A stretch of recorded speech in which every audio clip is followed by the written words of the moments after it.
Hello दोस्तों। तो आज हम स्टार्ट कर रहे हैं रेलवे एनटीपीसी के कुछ विभिन्न परीक्षा में पूछे गए महत्वपूर्ण प्रश्न। ठीक है,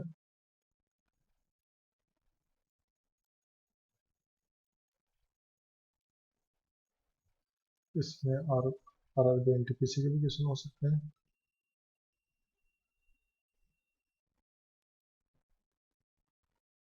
एलपी के भी हो सकते हैं, ग्रुप सी, ग्रुप डी। ठीक है, तो पहला क्वेश्चन आपके सामने, यदि एक मोबाइल प्लान में 6 मिनट का मूल्य 32 रुपये है तो 4 मिनट की कीमत रुपए में लगभग क्या होगी। ठीक है, ये बोल रहा है 32 रुपये ना, 6 मिनट की कीमत है, तो 4 मिनट की क्या होगी। इसको काटेंगे,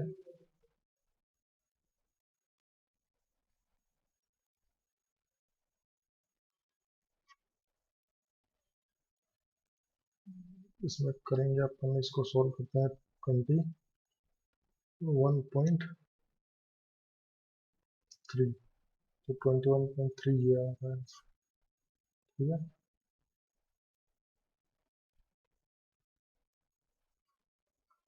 ठीक।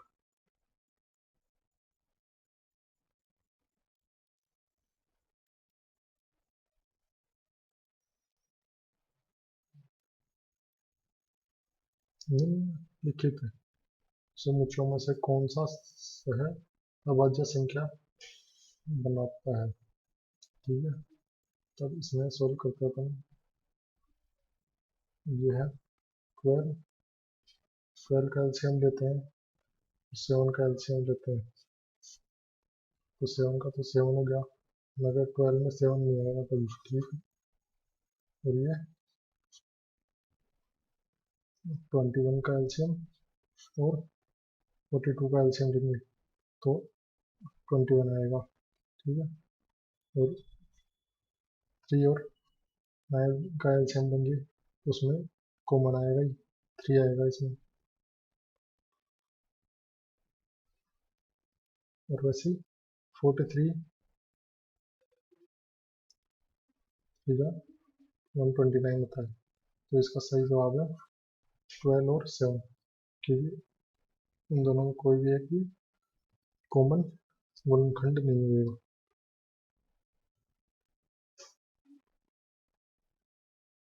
निम्नलिखित में से कौन सा कथन एक संख्या के संदर्भ में सही नहीं है।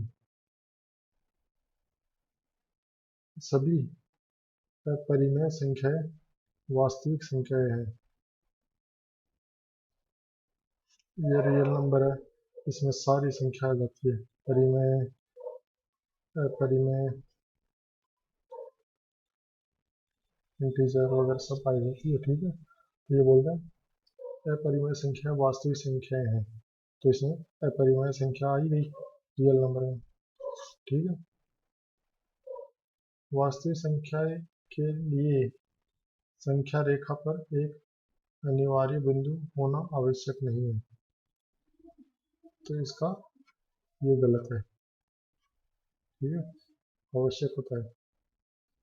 आपने कभी एक वो लाइन खींची होगी, उसमें 1 2 3 4 5, ऐसा तो है नहीं कि 3 आप गायब कर सकते हो, ऐसा कुछ नहीं है ना, इसलिए ये गलत रहेगा इसका। दो घनात्मक पूर्णांकों का योगफल 42 तथा अंतर 4 है, उनका गुणनफल याद कीजिए। दो संख्याएं हैं, उनका पूर्णों का योग x plus y equal to 42 है, और x minus y equal to 4 है। अब इन दोनों को प्लस करते अपन, तो 2x वाई वाई कट जाएगा इक्वल टू 46, तो x इक्वल टू 2 से ये कटा 23 आएगा, तो x 23, तो इसमें रख देंगे x plus y equal to 42 के अंदर 23 रख देंगे तो y इक्वल टू 42 माइनस 32 23। तो ये कितना हो जाएगा y 19। ठीक है, x मिल गया y मिल गया, तो इन दोनों का मल्टीप्लाई करेंगे तो आप 119 इंटू 23 करोगे तो अपन सिर्फ मेरे को इसका लास्ट का पता चल जाएगा। 9 इंटू 3 27, तो 7 किस में यहाँ पे है, तो इसका ये सही है। पूरा आपको सोल्व करने की जरूरत नहीं है। ठीक है,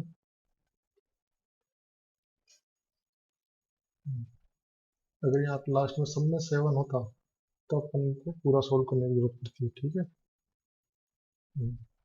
दो अंकों की एक संख्या के अंकों का योग 11 है। यदि अंक के स्थान आपस में बदल दिए जाते हैं तो संख्या 63 कम हो जाती है। ठीक है, 63 कम हो जाती है। ठीक है, तो अपन 83 है 38 करते हैं, तो इसका अपन सोल्व करेंगे तो 4 के आसपास होता है। ठीक है, लास्ट में अगर ये बोल रहा है अपने को 63 होना चाहिए। अब 92 है 29 करते हैं, यहाँ पे लास्ट में 3 आता है, ये आता है 63 हो जाता है, तो इसका आंसर होता है B। संख्याओं का अवरोही क्रम में व्यवस्थित कीजिए। ठीक है, अवरोही क्रम में व्यवस्थित करेंगे तो 2 का रूट 11, 4 का रूट 3, 3 का रूट 5 और 5 का रूट 2, इनको व्यवस्थित करेंगे तो अपन इनको डायरेक्ट बता नहीं सकते क्या कौन सा आगे आएगा कौन सा पीछे आएगा, तो इनका इसका स्क्वायर कर लेंगे। ठीक है, 2 का स्क्वायर 4 और रूट 11 का स्क्वायर 11 रहेगा। ठीक है, 4 का स्क्वायर 16 और 3 का स्क्वायर 9, 3 का स्क्वायर 9 और 5 का 5 रहेगा। सॉरी यहाँ गलत हो गया।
ये 3 है, 3 रूट 3 है, रूट 3 का 3 हो जाएगा। ठीक है,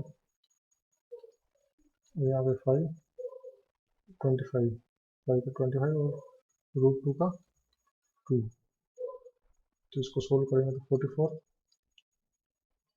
48 45 और 50 रहेगा। तो इसको असेंडिंग ऑर्डर में लिखेंगे तो सबसे बड़ा कौन सा है, डिसेंडिंग ऑर्डर में लिखेंगे अवरोही क्रम में, यानी बड़े से छोटे में लिखना है अवरोही क्रम, यानी कि बड़े से छोटे की ओर। ठीक है, तो सबसे बड़ा कौन सा 50, 50 किसका है 5√2। ठीक है, फिर इसके बाद आता 48, 48 किसका है 4√3, फिर उसके बाद है 45 3√5, फिर उसके बाद आता बचा हुआ 2√11। तो अब ऐसा कौन सा है फर्स्ट वन। ठीक है,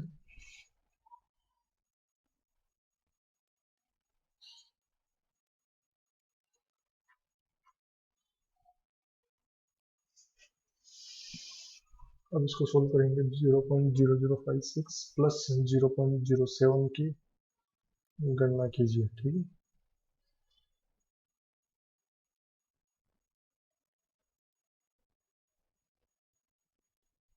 ये आप ये डिवाइड है। ठीक है,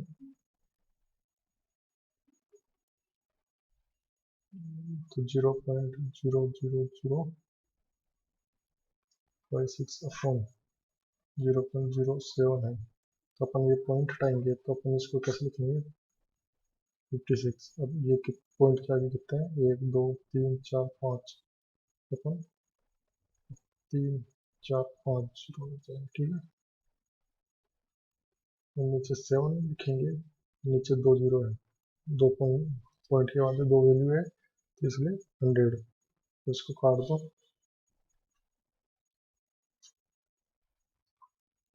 तो अब इसको कर दो वापस से पॉइंट में अरेंज, 1 2 3, तीसरे पार्ट में। तो ऐसा कौन सा है दूसरा वाला।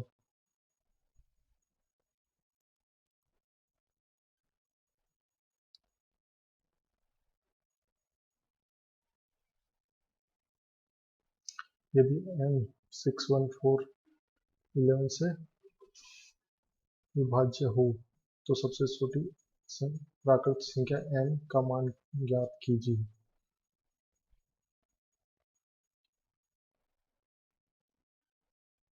मतलब ये बोल रहा है m की जगह अपन क्या रखिए कि 11 से डिवाइड हो जाए। ठीक है, तो अपन इसको एक तो लॉन्ग पे है, यानी कि अपन ऑप्शन के थ्रू कर सकते हैं।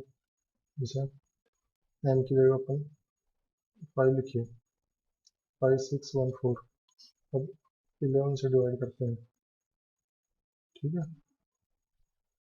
तो इसमें 5 से गया 55, 1 1 बचा, 1 से गया 11, फिर 4 बच जाएगा। ठीक है, अब ये पॉइंटों में आ जाएगा, तो इसको अपन ले लेंगे। फिर अब दूसरा 6 को लेते हैं,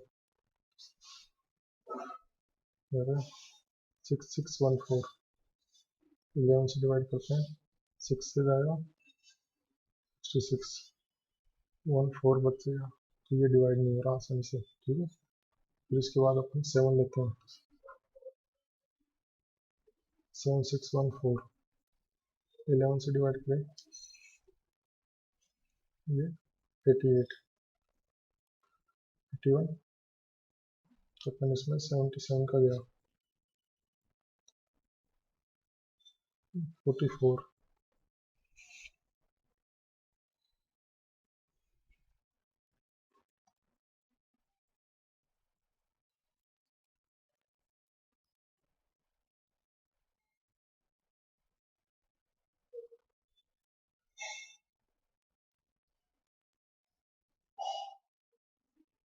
कुछ गलत हो गया यहाँ पे। अच्छा, ये 70, यहाँ पे 66 से जाएगा।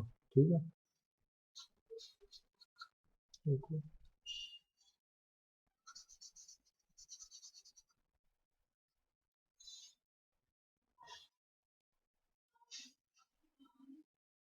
7614, इसको 11 से डिवाइड किए तो अपन इसमें 6 से जाएगा 66, 101, और ये 9 से गया 99, और ये 34 बचेगा। और फिर से यानी कि दिक्कत आएगी इसमें पूरा सोल्व करने में। अब इसमें 9 लेते हैं अपन, 9614, 11 से 88, 81, 7 से गया 77, 44, सोल्व हो गया। ठीक है, तो यहाँ पे m की जगह 9 आता है। अब इसको थोड़ा दूसरे मेथड है, M614। ठीक है, अब इन दोनों, इनका अगर एडिशन करते हैं अपन तो ये 10 होता है, ये 6 + 4 10 होता है, और m+1 करेंगे तो 10 होएगा। तो m में ऐसे क्या वैल्यू ले कि ये 1 के साथ जोड़ती 10 हो जाए, m 9 आएगा, 9 + 1 = 10 हो जाएगा। ठीक है, तो इस तरह से भी अपन सोल्व कर सकते हैं इसको, ठीक है। ये शॉर्टकट तरीका है। अगर आप, अगर ये याद में ना रहे तो आप ऑप्शन के थ्रू भी कर सकते हैं, ठीक है।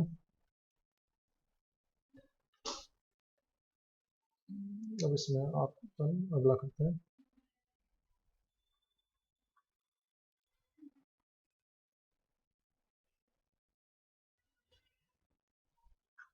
Three upon two plus 5/3।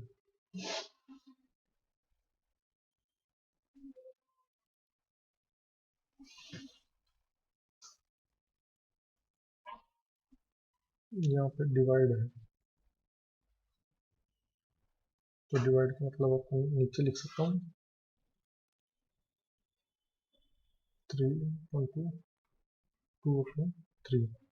अब इसको सोल्व करते हैं। 3/9 प्लस 10/6, 9 प्लस 4/6, 6 से 6 कटा, ये 19/13। तो इसका आंसर आएगा 19/13 सेकेंड आंसर, ठीक।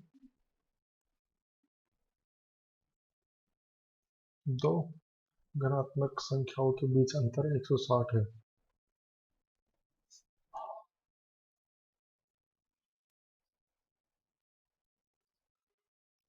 और उन दोनों का अनुपात